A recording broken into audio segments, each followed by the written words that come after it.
네, 무대뽀, 앞뒤 생각 없이 신중하지 않게 행동하는 걸 뜻하는 일본어입니다. 자, 이걸 무대포, 또 무대포 정신 이렇게 우리말로 헷갈려서 사용한 경우가 많았는데요. 국내 국어원은 막무가내 또는 무모 이렇게 순화를 했습니다. 자, 어쨌든 갑자기 일본 단어 꺼내든 이유요. 최근 일본이 우리를 상비로 취하는 경제 보복 조치가 소위 이 무대뽀와 다름없기 때문입니다. 일본 정부는 우리나라를 수출 심사 우대국, 즉 화이트리스트에서 제외하는 조치를 오늘부터 전격 시행했습니다. 반도체 소재 수출 규제에 이은 2차 보복이 본격적으로 시작된 겁니다. 우리 정부의 대화 제한, 또 지소미아 종료 등 맞대응 카드에도 일본은 눈 하나 깜짝하지 않았습니다. 明日施行される予定の輸出管理貿易令の一部改正というのはですね、輸出管理を適切に実施をしていくための運用見直しでありまして、日韓関係に影響を与えることは意図しておりません。ましてや対抗措置でもありません。引き続きですね、外為法の規定に基づく厳格な審査に努めるとともに、正当な民間取引であると確認できた輸出については許可をしていく方針であります。今まで通り粛々と運用していきたいというふうに思っています。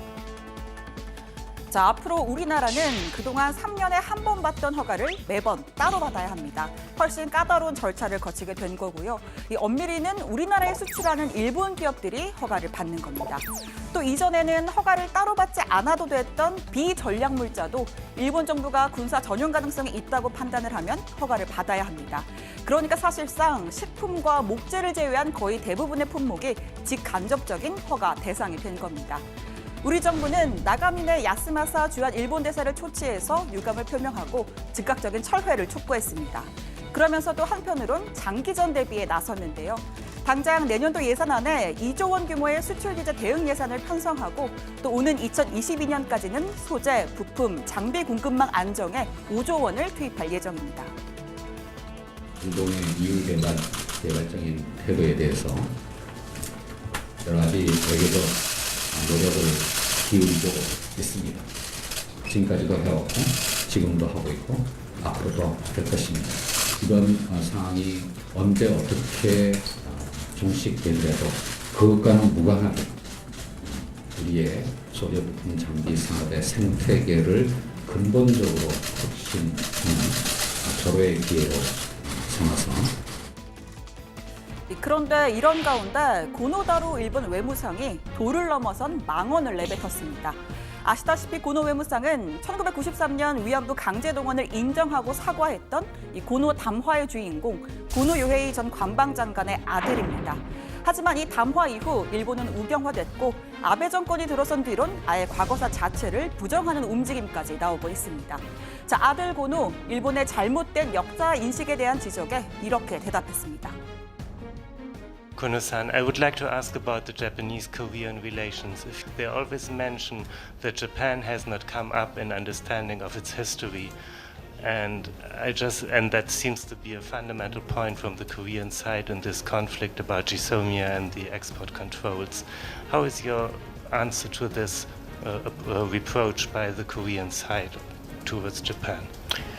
The most important issues right now between Japan and the Republic of Korea is about the 1965 treaty. If Korea wants to rewrite the history, they need to know that cannot be done. 자, 우리더러 역사를 바꿨을 수 없다라니 그야말로 적반하장입니다. 역사를 바꿨을 수 없다 이 말은 한국을 비롯한 식민지 피해 국가와 피해자들이 침략의 과거사를 왜곡하고 또 전쟁 범죄를 감추려는 일본을 비판할 때나 쓸 수 있는 표현입니다. 자, 우리 외교부가 즉각 입장을 냈죠. 한국을 포함한 아시아 여러 나라의 심대한 고통을 초래했던 어두운 역사를 제대로 직시하고 있는지 의문이라면서 어둡고 불행한 역사를 부정하고 다시 쓰려는 시도야말로 결코 성공할 수 없을 것이라고 지적했습니다. 자, 문재인 대통령은 최근 회의석상이 아닌 현장 행보를 통해서 극일 메시지를 강조하고 있습니다. 오늘은 울산에 있는 현대모비스 친환경 자동차 부품 공장을 찾았는데요. 이 공장은 해외에서 국내로 다시 돌아온 소위 유턴 공장입니다. 국내 산업 경쟁력 강화의 중요성을 강조하고 신성장 산업 가운데 하나인 미래차에 대한 적극적인 지원 의지를 드러낸 걸로 풀이됩니다. 정치적 목적의 무역 보복이 일어나는 시기에 우리 경제는 우리 스스로 지킬 수밖에 없습니다. 어려운 시기에 유망한 기업들의 국내 유턴은 우리 경제에 희망을 줍니다. 정부는 신산업 육성과 규제 혁신, 혁신 인재 양성으로 유턴 투자를 더욱 촉진하겠습니다. 자, 그리고 조금 전인 3시에는 일본의 화이트리스트 배제 시행에 대한 청와대의 공식 브리핑도 열렸습니다. 김현종 국가안보실 2차장은 일본의 결정에 강한 유감을 표명한다고 밝혔고요.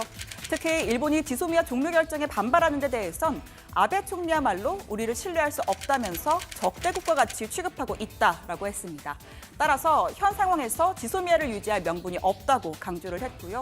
이 외에도 한미동맹 등 여러 가지 내용에 대한 언급이 있었는데 그건 들어가서 더 자세히 전해드리겠습니다.